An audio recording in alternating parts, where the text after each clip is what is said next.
để theo dõi, để mời cùng đội vào đội chơi vào bát vịt.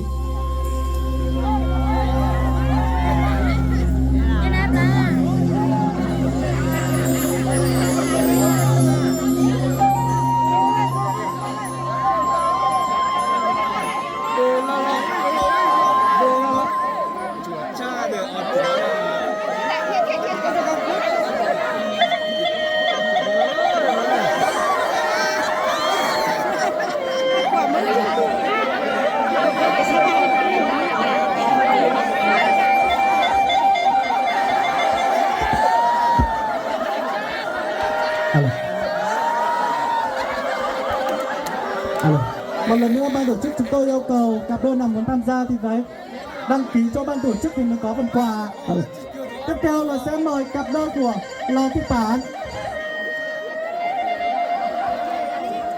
Tiếp theo sẽ mời cặp Lò Thị Bản, cặp đôi Lò Thị Bản.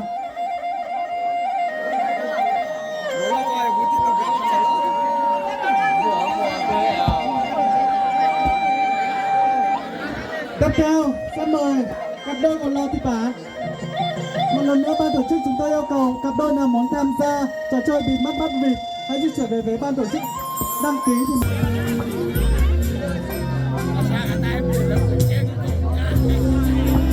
Ban tổ chức nhắc lại là chúng ta chỉ có 3 phút ạ. Mời trước.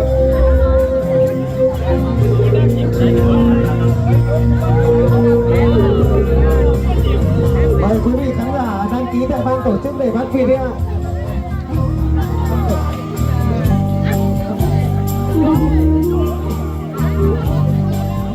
Sau cặp của Lò Thị Bản sẽ là cặp Lù Thị Trâm ạ.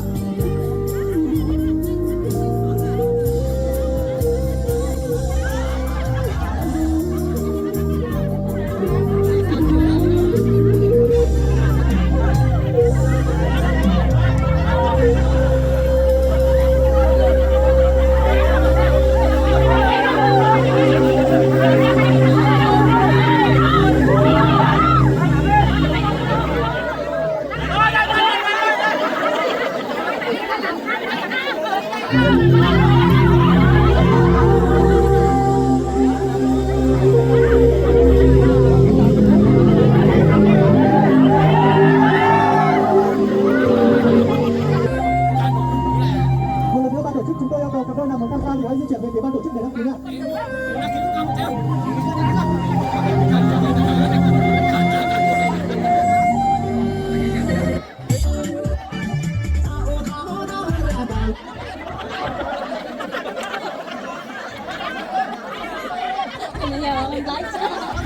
Ban tổ chức xin thông báo trò chơi dân gian thì sẽ diễn ra cùng một rất là hay nội dung đang bắt thịt và nội dung tiếp theo là ném bao của bà con dân tộc Mông tại sân trước mặt gian hàng trưng bày các sản phẩm nông nghiệp thì xin mời quý vị cùng